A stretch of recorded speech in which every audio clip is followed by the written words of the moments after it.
Hi welcome back to my channel. ఈరోజు కథ నా ప్రాణమా 29వ భాగాన్ని వినేద్దాం. మెలకు వచ్చిన ఆదిత్యకి చెరోపక్క ప్రియా భార్గవులు ఉండడంతో ఆనందంగా ప్రియా తలపై చెయ్యి వేసి చిన్ని అని మెల్లగా పిలుస్తాడు. ఆదిత్య అలా పిలవడంతో ప్రియా ఆదిత్యని పట్టుకుని అన్నయ్య అంటూ ఏడుస్తుంది. ప్రియా ఏడుపుతో భార్గవ్ కూడా ఏడుపు వస్తుంది. వాళ్ళిద్దరిని అలా చూసి ఆదిత్య కూడా కంటనీరు పెట్టుకుంటాడు. ముగ్గురు అలానే కాసేపు ఉన్న తర్వాత అప్పుడే అక్కడికి వచ్చిన రాజ్ వాళ్ళ ముగ్గురిని చూసి వాట్ ఏ సీన్ అని అనుకుంటూ ఉంటాడు. అలాగే తన మొబైల్లో ఒక పిక్ తీసుకుంటాడు. పిక్ తీయడంతో ప్రియా రాజ్ వైపు కోపంగా చూస్తుంది. ఎందుకు అంత కోపం అంటాడు రాజ్. మేము ఏడుస్తుంటే ఎందుకు తీశారు అంది. అది కాదమ్మో, మీ ముగ్గురు ఫస్ట్ టైం ఒకే దగ్గర ఉన్నారని గుర్తుగా తీశాను అన్నాడు ఆదిత్య. ఇన్ని రోజులు నాకు దూరంగా ఉండి ఏడిపించారు, మీరు ఏడ్చారు. ఇప్పుడు మీరు దగ్గరయ్యాక కూడా ఏడవడం అవసరమా రా చిన్ని అనడంతో ఇద్దరు కళ్ళు తుడుచుకుని హ్యాపీగా ఆదిత్యని హక్ చేసుకుంటారు. ఆదిత్య ప్రియని దగ్గరకు తీసుకుని తన నుదుటి మీద ముద్దు పెట్టుకుని ఎప్పుడు నవ్వుతూనే ఉండే మా చిన్ని మాకు కావాలరా అనడంతో ప్రియ నవ్వుతుంది. ఆదిత్య భార్గవ్ని దగ్గరకు తీసుకుంటూ కన్నా అని పిలుస్తాడు. భార్గవ్ ఆ పిలుపుకి చలించిపోయి అన్నయ్య అంటూ ఆ పిలుపుకి నేనెంత మిస్ అయ్యానో తెలుసా అంటాడు. ఎందుకంటే ఆదిత్య తప్ప ఎవరూ భార్గవ్ని కన్నా అని పిలవరు. అలా వాళ్ళ ముగ్గురిని చూసిన రాజ్ మనసు కూడా సంతోషంతో నిండిపోయింది. అది సరే కానీ నేను డాక్టర్ని కలిసి వస్తాను, ఎప్పుడు డిశ్చార్జ్ చేస్తారో కనుక్కుంటాను అని రాజ్ అక్కడ నుండి డాక్టర్ దగ్గరికి వెళ్ళిపోతాడు. ఆదిత్య ప్రియా భార్గవ్ ముగ్గురు కలిసి కాసేపు మాట్లాడుకుంటూ ఉంటారు. రాజ్ వచ్చి ఆదిత్యని ఇంటికి తీసుకెళ్ళమన్నారంటాడు. మీరు ఫ్రెష్ అయ్యి వస్తే టిఫిన్ చేసి వెళ్దాం అనడంతో ప్రియా అక్కడే ఉన్న బౌల్లో ఆదిత్యకి మెల్లగా ఫ్రెష్ చేస్తుంది. తర్వాత భార్గవ్ ప్రియా వెళ్ళి ఫ్రెష్ అప్ అయి వస్తారు. రాజ్ అందరికీ టిఫిన్ తేవడంతో నలుగురు కలిసి అక్కడే టిఫిన్ చేసి ఇంటికి బయలుదేరుతారు. వీళ్ళు వస్తున్నట్టు రాజ్ ముందే ఇంట్లో చెప్పడంతో సులోచన గారు హారత్తో రెడీగా ఉంటారు. రాజ్ ఆదిత్యాన్ని తీసుకుని మల్హోత్రా మ్యాన్షన్కి చేరుకుంటాడు. ఆదిత్యాన్ని గుమ్మం దగ్గర ఆగమని ప్రియా లోపలికెళ్ళి సులోచన దగ్గర నుండి హారతి తీసుకుని ఆదిత్యకి హారతిచ్చి లోపలికి తీసుకెళ్తుంది. ఆదిత్య లోపలికి రావడం లావణ్య గమనించి వెళ్ళిపోతుంది. లావణ్య వెళ్ళిపోవడం ఆదిత్య గమనిస్తాడు. రాజ్ ఆదిత్యాన్ని జాగ్రత్తగా తన రూమ్కి తీసుకెళ్తాడు. అందరూ వచ్చి ఆదిత్యాన్ని పరామర్శించిన తర్వాత ప్రియా వెళ్ళి సూప్ తీసుకొని వచ్చి ఆదిత్యకి దగ్గరుండి తాగించి కాసేపు రెస్ట్ తీసుకోమని చెప్పి భార్గవ్ని ఫ్రెష్ అయ్యి రమ్మని చెప్పి వెళ్ళిపోతుంది. ప్రియా రూమ్లోకి వెళ్ళేసరికి రాజ్ ఏవో ఫైల్స్ చెక్ చేస్తూ ఉంటాడు. రాజ్, ప్రియా అర్జెంట్ వర్క్ ఉంది, నేను ఆఫీస్కి వెళ్ళాలి, ఈవినింగ్ వచ్చేస్తాను, అంతవరకు నువ్వు జాగ్రత్త, ఆదిని జాగ్రత్తగా చూసుకో అనుకుంటూ ప్రియా దగ్గరికి వస్తాడు. ప్రియకి ఇంకా రాజ్ పైన కోపం తగ్గలేదండోయ్. రాజ్ మాట్లాడుతున్నా కూడా ప్రియా రాజ్ వైపు చూడకుండా కబోర్డ్లో బట్టలు సర్దుతూ ఉంది.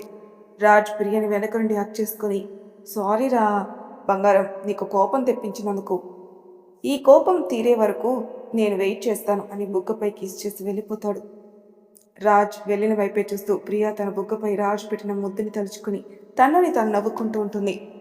తర్వాత వాష్రూమ్లోకి వెళ్ళి ఫ్రెష్ అయ్యి వచ్చి కిచెన్లోకి వెళ్తుంది ఆదిత్యకి లైట్ ఫుడ్ ప్రిపేర్ చేయడానికి. రాజ్ ఆఫీస్కి వెళ్ళగానే కొత్త ప్రాజెక్ట్ వస్తుంది. అదేంటంటే శైలుతో ప్రాజెక్ట్ కంప్లీట్ అయిన తర్వాత అదే కంపెనీ వాళ్ళు తిరిగి మళ్ళీ మిత్రా గ్రూప్ ఆఫ్ కంపెనీకి మల్హోత్రా గ్రూప్ ఆఫ్ ఇండస్ట్రీస్ కలిపి ఒకే ప్రాజెక్ట్ ఇస్తారు. అది రాజ్కి అంతవరకు తెలియదు. రాజ్ ఆఫీస్కి వెళ్ళేసరికి రియా వచ్చి రాజ్కి ఆ విషయం చెప్తుంది. రాజ్ అది విని వాట్ అని గట్టిగా అరిచి నన్ను అడగకుండా ఎవరు ఈ నిర్ణయం తీసుకున్నారు? అప్పుడే శైలు రాజ్ ఛాంబర్లోకి వస్తూ ఎవరో ఎందుకు నిన్ను అడగడం, వాళ్ళకి మన వర్క్ నచ్చే ఇంకో ప్రాజెక్ట్ మనకిచ్చారు అంది. దీనికి నువ్వు టెన్షన్ పడ్డం దేనికి అంటుంది. అది ప్రెస్టీజియస్ ప్రాజెక్ట్ కాబట్టి కాదనలేక నీతో ప్రాజెక్ట్కు ఒప్పుకున్నాను, అంతేగాని మీతో వర్క్ చేయడం నాకు ఏమాత్రం ఇష్టం లేదు అన్నాడు. బోర్డ్ మెంబర్స్ అందరూ వస్తారు. రాజ్ మీటింగ్ అరేంజ్ చేస్తాడు. ప్రాజెక్ట్ సంబంధించిన వాళ్ళు కూడా వస్తారు. గాయస్, నేను చెప్పేది ఏంటంటే నాకు ఈ ప్రాజెక్ట్ మిత్రా గ్రూప్ ఆఫ్ కంపెనీతో కలిసి చేయడం ఇష్టం లేదు. మీరు అలా వాళ్ళతో కలిసి చెయ్యాలి అంటే ఈ ప్రాజెక్ట్ నుంచి తప్పుకుంటాను. దాంతో అక్కడున్న బోర్డు మెంబర్స్ అందరూ ఒకరికొకరు మాట్లాడుకుంటూ ఉంటారు. ఆ ప్రాజెక్ట్ హెడ్ రాజ్, మీకు తెలుసు మీరు అంత పెద్ద ప్రాజెక్ట్ మీరు ఇద్దరు కలిసి చేశారు కదా, మీ గుడ్ విల్ బాగుంది, మీ పనితనం బాగుంది, అందుకే మీకు ఇచ్చాను. ఓకే సార్, నా పనితనం బాగుంటే నాకు ఇవ్వచ్చు కదా, దీంట్లో ఇంకొకరితో టైఅప్ అయి ఎందుకు చేయడం అన్నాడు రాజ్. అది కాదు రాజ్, ఇంతకుముందు మీరిద్దరు కలిసి వర్క్ చేశారు కదా, ఇప్పుడు కూడా కలిసి చేస్తారనుకున్నాను. పేపర్ వర్క్ మొత్తం అయిపోయింది, ఇప్పుడు ఏం చేయమంటారు? అది మీరు నన్ను అడిగి చెయ్యాలి. పేపర్ వర్క్ అంతా అయిపోయింది, ఇప్పుడు అడగడం ఏంటి? నేను ప్రాజెక్ట్ తీసుకోవడం లేదు. బాగా ఆలోచించండి రాజ్, ఇది కూడా ఇంతకు ముందు లాంటిదే. ఆదిత్య మందులు దొరకకపోవడంతో ఎక్కడ పెట్టారనుకుంటూ ఆలోచించిన ప్రియకి రాజ్ పెట్టడం గుర్తుకొచ్చి రాజ్కి కాల్ చేస్తుంది ప్రియ. ప్రియ కాల్ చూసి నా వైఫ్ కాల్ చేస్తుంది అని బయటికెళ్ళి కాల్ లిఫ్ట్ చేస్తాడు. హలో హలో రాజ్ గారు. ప్రియా చెప్పు ఏంటి అన్నాడు. అన్నయ్య మందులు కనపడట్లేదు, మీరెక్కడ పెట్టారు? అవి రూమ్లో పెట్టాను చూడు అన్నాడు. రాజ్ వాయిస్లో తేడాని గమనించింది ప్రియ. రాజ్ గారు మీరు ఓకేనా? ఎందుకంత చిరాగ్గా ఉన్నారు? నీకెలా తెలుసు నేను చిరాగ్గా ఉన్నానని? అయితే మీరు చిరాకులో ఉన్నది నిజమన్నమాట. ఏమైంది? రాజు చెప్పాలా వద్దా అనుకుంటూ విషయం మొత్తం క్లియర్గా చెప్తాడు. ఇప్పుడు ఏంటి మీ ప్రాబ్లం? శైలుతో కలిసి వర్క్ చేస్తున్నానన్నా, లేక మళ్ళీ అదే కంపెనీ నుండి ప్రాజెక్ట్ వచ్చిందనుక? ఆ ప్రాజెక్ట్ మీకు వచ్చినందుకైతే మీరు హ్యాపీగానే ఫీల్ అవుతారు. ఇకపోతే శైలుతో కలిసి వర్క్ చేయడం మీకు నచ్చట్లేదు అంతే కదా? అవును బంగారం.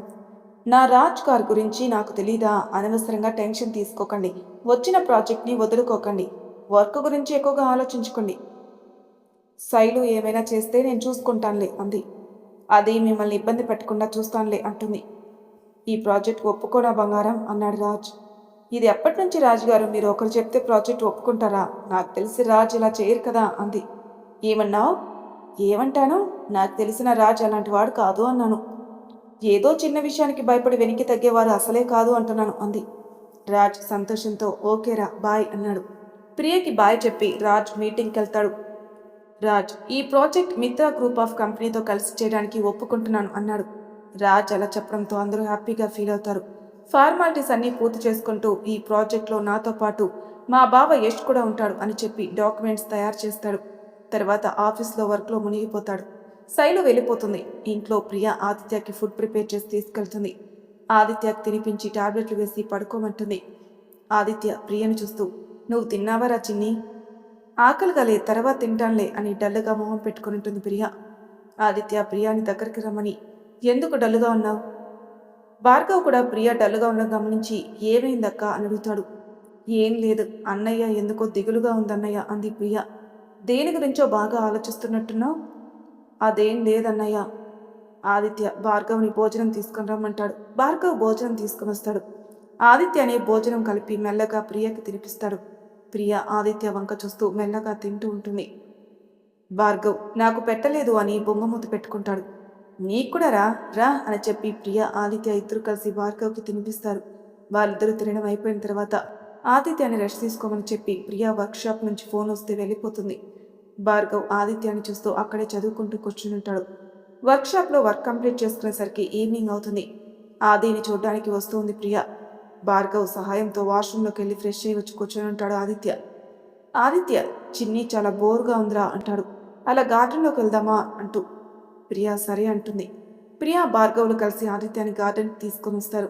అలా ముగ్గురు కలిసి గార్డెన్లో కాసేపు కూర్చుని మాట్లాడుతున్న తర్వాత ఆదిత్య చూడ్డానికి సోనా వాసులు ఇద్దరు వస్తారు. వాసు ఆదిత్యాన్ని చూసి ఇప్పుడు ఎలా ఉంది అంటాడు. ఐఆమ్ ఫైన్, ఇప్పుడు కొంచెం బెటర్గా ఉంది అంటాడు ఆదిత్య. సోనా వాసు ఇద్దరు ప్రియపై కోపంగా ఉంటారు. సోనా అటాక్ జరిగిందని ప్రియ చెప్పలేదని కోపంగా ఉంటుంది. వాసు ప్రియపై కోపం చూపలేడు కాబట్టి కామ్గా ఉంటాడు. ప్రియ వారిద్దరిని పలకరించినా కూడా వాళ్ళు రెస్పాండ్ కారు. అర్థమవుతుంది వాళ్ళిద్దరూ తనపై కోపంగా ఉన్నారని.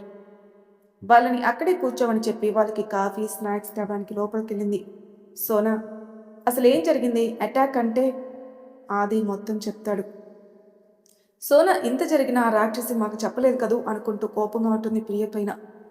తన తప్పేమీ లేదురా, నాకు ఇలా అయిందని టెన్షన్లో ఉండి నా దగ్గరే ఉండిపోయింది. మీకు కాల్ చేస్తే టైం ఉందో లేదో తెలీదు అన్నాడు ఆదిత్య. ప్రియ కాఫీ తెచ్చి అందరికి ఇస్తుంది. సోనా ప్రియపై కోపంగానే ఉంటుంది. ప్రియ సోనియాతో సారీరా, నేను ఆ విషయం చెప్పలేదు, ఎందుకంటే అనవసరంగా కంగారు పడతారని అనడంతో సోనా ప్రియపై సీరియస్ అవుతుంది. నీకేం అయ్యిందేమోనని ఎంత భయపడ్డానో తెలుసా అంది. అవునరా, అది ఈ విషయం విన్న దగ్గర నుండి నన్ను ఎంత టార్చర్ పెట్టిందో తెలుసా? నాతో నీ దగ్గరికి వెళ్దామని ఎంత పరుగు పెట్టించిందో నీకేం తెలుసు? నిన్ను చూడ్డానికి నీకేమో అయిపోయిందని నేను కూడా ఎంత సఫర్ అయ్యానో తెలుసా? నీకు అర్థమవుతుందా? ఇంకోసారి ఇలా చేయకు అని వాసు కోపంగా అంటాడు. ప్రియా తన రెండు చెవుల్ని పట్టుకొని ఓకే బాబా, ఇకపై ఇలా జరగదు. ఏదేమైనా ఫస్ట్ మీకే చెప్తాను, ఓకేనా? ఫస్ట్ వీళ్ళకే చెప్తే బావగారు ఫీల్ కారా అన్నాడు ఆదిత్య. ప్రియా రాజ్ పేరు వినగానే కొంచెం సిగ్గుపడుతుంది. అది వాసు గమనిస్తాడు. కాఫీ తాగుతూ వాసు ప్రియా 1 మంత్ టైం సరిపోయింది కదా, ఇంకా ఎక్కువే అయింది అనుకుంటా. సోనాకి ప్రియకి వాసు దేని గురించి మాట్లాడుతున్నాడో అర్థమై, ప్రియ, వాసు, నువ్వు నాకు టైం ఇచ్చింది నేను నిన్ను మర్చిపోవడానికి, కానీ నువ్వు ఎప్పుడు ఒక ఫ్రెండ్గా నాకు దగ్గరై నిన్ను మర్చిపోవడం అంటూ జరగదు. నీ స్నేహాన్ని కూడా ఎవరు లేని నాకు అన్నీ మీరై చూసుకున్నారు. నా ప్రతి అడుగులో మీరున్నారు. అలాంటి మిమ్మల్ని నేనెలా వదులుకుంటాను, నిన్నెలా మర్చిపోతాను? ఇకపోతే నా పెళ్లి విషయం. రాజ్ గారు ఎప్పుడైతే నా పాపిట్లో సింధూరం పెట్టారో ఆ క్షణం నుంచే నేను ఆయన భారీగా మారిపోయాను. ఆర్ యు హ్యాపీ కదరా అన్నాడు వాసు. సోనా దాని మొహం చూస్తే తెలియడం లేదా అది ఎంత హ్యాపీగా ఉందో అంది. ఈ 1 మంత్ టైం ఏంటి అన్నాడు ఆదిత్య. వాసుతో సోనా ఇద్దరు ఆదిత్యకి ప్రియా పెళ్లి జరిగిన పరిస్థితుల గురించి చెప్తారు. అన్నయ్య, నేను వాసుని ఇష్టపడ్డం ఆ తర్వాత అంతా చెప్తుంది. ఆదిత్య, చిన్ని, ఈ పెళ్లి నీకు ఇష్టం లేకుండా జరిగిందా? అంటే నువ్వు ఇన్ని రోజులు నీకు ఇష్టం లేని పెళ్లిలో ఉన్నావా? ఏమనుకుంటున్నారు వాళ్ళు? అలా ఎలా నా చెల్లి పెళ్లి చేస్తారు? పద ఇప్పుడే అడిగేస్తా మామయ్య గారిని అంటాడు. అన్నయ్య నువ్వుండు, నేను ఇప్పుడు బాగానే ఉన్నాను కదా, ఎందుకు? అప్పుడు పరిస్థితులకి నేను అలా చేయవలసి వచ్చింది. ఇక్కడ ఇక్కడ నేను నాకు నచ్చినట్టే ఉన్నాను కదా, ఇంతటితో ఆ టాపిక్ వదిలే. అవునన్నయ్య, బావగారు చాలా మంచోడు, నీకు కూడా తెలుసు కదా, ఏదో అయిపోయిందిలే, అక్కకి మంచి భర్తే దొరికాడు అంటాడు భార్గవ్. నువ్వు హ్యాపీగా ఉన్నావు కదా చిన్ని అన్నాడు ఆదిత్య. చాలా హ్యాపీగా ఉన్నాను అని ప్రియ ఆదిత్య చేతుల్ని తన చేతులతో గట్టిగా పట్టుకుంటుంది. అక్కడున్న వాసు సోనాలకి ప్రియ ఆదితో అంత క్లోజ్గా ఎందుకుంటుందో అర్థం కాదు. ప్రియ, ఎంత రాజుగారి ఫ్రెండ్ అయితే అంత క్లోజ్గా ఉంటావా అని మెల్లగా చెవులో ఉంటుంది సోనా. దానికి ప్రియా నవ్వి, రాజుగారి స్నేహితుడు కాదు సోనా, తను మా అన్నయ్య.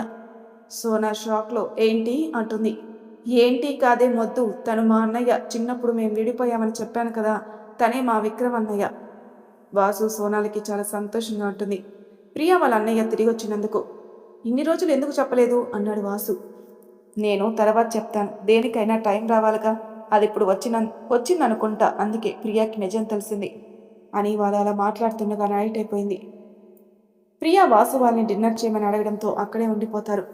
సులోచన డిన్నర్ చేద్దాం రండి అని పిలవడంతో అప్పుడే అక్కడికి వస్తున్న రాజ్ కనపడతాడు ప్రియకి. అత్తయ్య మీరు వెళ్ళండి, ఆయన కూడా వచ్చాక అందరం కలిసి తిందాం అంటుంది ప్రియ. అక్క, నీకు బావగారంటే అంత ఇష్టం ఉన్నప్పుడు ఆయనపై కోపంగా ఎందుకున్నావే తల్లి అంటాడు భార్గవ్. నా కోపం నా ఇష్టంరా, నీకెందుకు? అయినా ఆయన నా కోపం భరించడానికి సిద్ధంగా ఉన్నాడు, మధ్యలో నీకేంటట అంది. పోవే రాక్షసి, నన్ను ఇన్ని రోజులు చంపకు తిన్నావు, ఇప్పుడు బావగారి మీద పడ్డావా అని భార్గవ్ అనడంతో భార్గవ్ తల మీద ఒక్కటిస్తాడు రాజ్. అమ్మా అనుకుంటూ, అయ్యో బావగారు మీరెప్పుడొచ్చారు? మిమ్మల్ని చూస్తుంటే నేను అలా అనేవన్నీ కాదు, అయినా ఒక్క మాట అనేవి కదా నువ్వు మా అక్కని అన్నాడు. అది సరే, ఇంకెప్పుడు ప్రియని కోపడకు అన్నాడు రాజ్. అది బావా, అది నీ పైన కోపం చూపెడుతుంది కదా, దాన్ని తగ్గించుకో అని చెప్తున్నాను అంతే. తనే చెప్పింది కదరా, భరించడానికి నేను సిద్ధంగా ఉన్నానని, మీరెవరూ మాట్లాడకండి, కామ్గా ఉండండి అన్నాడు అంటూ ప్రియని కాఫీ తెమ్మంటాడు. ఇప్పుడు కాఫీ ఎందుకు, అత్తయ్య డిన్నర్కి రమ్మంటుంది, మీరు వెళ్ళి ఫ్రెష్ అయ్యండి, అందరం కలిసి భోంచేద్దాం అంది. వాసు రాజుతో, ఏమైంది, మా ప్రియ నీ మీద కోపంగా ఉందా? అవును వాసు అన్నాడు రాజ్. సోనా వాసులు ఇద్దరు నవ్వుతారు. ఎందుకలా నవ్వుతున్నారు అన్నాడు. ఎందుకంటే అది నా అన్న వాళ్ళ దగ్గరే తన కోపాన్ని చూపెడుతుంది, తనకి దగ్గరన్న వాళ్ళతోనే అలా ఉంటుంది. దీంతో మీరు తనకి ఎంత దగ్గరయ్యారో నాకు అర్థమవుతుంది. వాళ్ళ మాటలకి నవ్వుకుంటూ గదిలోకి వెళ్ళి ఫ్రెష్ అయ్యి వస్తాడు. అందరూ కలిసి కబుర్లు చెప్పుకుంటూ గార్డెన్లోనే డిన్నర్ చేస్తారు. వాసు సోనాలు వెళ్ళిపోతారు. ప్రియ ఆదిత్యాన్ని పడుకోబెడుతూ ఉంటుంది. ఆదిత్య, ప్రియా నువ్వు హ్యాపీగా ఉన్నావు కదరా? అన్నయ్య, నీకెందుకు ఆ డౌట్ అంది. అది కాదురా, నువ్వు హ్యాపీగా లేకుంటే నాకు చెప్పు, అంతా నేను చూసుకుంటాను. ఇన్ని రోజులు నువ్వు కష్టపడింది చాలురా, ఇక్కడైనా నన్ను చూసుకొనివ్వు. అలా ఏం లేదన్నయ్య అంది. రాజ్ గారిని చూసావా, నేనంటే ఆయనకి ప్రాణం, నాపై ప్రేమ ఎంతుందో నేను చెప్పలేను, కానీ ఆయన లేకుంటే నేను ఉండలేనేమో అన్నంత దగ్గర అయిపోయాడన్నయ్య. నేను అడక్క ముందే నా మనసు తెలుసుకుని నన్ను ఇబ్బంది పెట్టకుండా చూసుకుంటారు. ఇది చాలదా అన్నయ్య ఏ భార్యకైనా అంటూ ప్రియా వెనక్కి తిరిగేసరికి రాజ్ ఉంటాడు. రాజ్ కంట్లో నీళ్లుంటాయి. కళ్ళ నిండా నీళ్లతో రాజ్ ప్రియని చూస్తూ ఆదిత్యాన్ని పడుకోబెట్టి మెడిసిన్స్ ఇచ్చి తన రూమ్లోకి వెళ్తాడు. ప్రియా రాజ్ వెనకాలే వెళ్తుంది. ప్రియా రూమ్లోకి రాగానే డోర్ లాక్ చేసి ప్రియని హక్ చేసుకుని ప్రియా పెదవుల్ని తన పెదవులతో జత కలుపుతాడు. ఆ ముద్దులో ఎలాంటి కోరిక లేదు, ప్రేమ మాత్రమే ఉంది. ప్రియా రాజ్ ప్రేమకి కరిగిపోయి ముద్దులోని మాధుర్యాన్ని చవిచూస్తుంటే ఇద్దరు చాలాసేపటి తర్వాత ప్రియాని బెడ్పై పడుకోబెట్టి ప్రియా నడుం చుట్టూ చేతులేసుకుని ప్రియా ఎదపై పడుకుంటాడు రాజ్. ప్రియా కూడా రాజ్ని పొదివి పట్టుకుని పడుకుంటుంది. తెల్లవారుతుంది. పంతులు గారు వస్తారు. నిత్య ఎంగేజ్మెంట్ కోసం పంచాంగం చూసి రేపే బాగుంది అనడంతో అందరూ ఓకే చేస్తారు. ప్రియా వాళ్ళ ఆఫీస్కి ఫోన్ చేసి అందరినీ రమ్మని ఈవెంట్ కోసం ప్లాన్ చేస్తూ ఉంటుంది. అందరూ కలిసి షాపింగ్కి బయలుదేరుతారు. లావణ్యకి ఇంట్రెస్ట్ లేకపోవడంతో ఆదిత్యని చూసుకోమని చెప్పి వీళ్ళు మాత్రం బయటకు వెళ్తారు. లావణ్య ఆదిత్య దగ్గరకు వస్తుంది. తన మొహం చూడకుండానే ఆదిత్య గారు, మీకేమైనా కావాలంటే పిలవండి, నేను ఎదురుగా హాల్లో కూర్చుంటాను అని చెప్పి వెంటనే వెనక్కి తిరిగి వెళ్ళిపోతుంది. లావణ్య తనతో అలా ఎందుకు మాట్లాడింది అనుకుని ఆలోచనలో పడిపోతాడు. కాసేపటికి తను నన్ను తప్పించుకోవడానికి అలా ఉందా, ఎందుకు నన్ను అవాయిడ్ చేయడం అని అనుమానం వస్తుంది ఆదిత్యకి.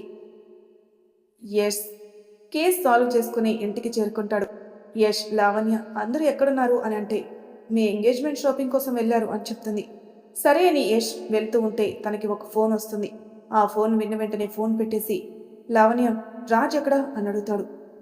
మరి తర్వాయి భాగంలో ఏం జరుగుతుందో నెక్స్ట్ ఎపిసోడ్ తెలుసుకుందాం. అంతవరకు నా ఛానల్ సబ్స్క్రైబ్ చేయని వాళ్ళు ప్లీజ్ సబ్స్క్రైబ్ చేసుకోండి, లైక్ చేసి షేర్ చేయండి, మీ అభిప్రాయాలు నాకు కామెంట్ రూపంలో తెలియజేయండి. Thank you for listening.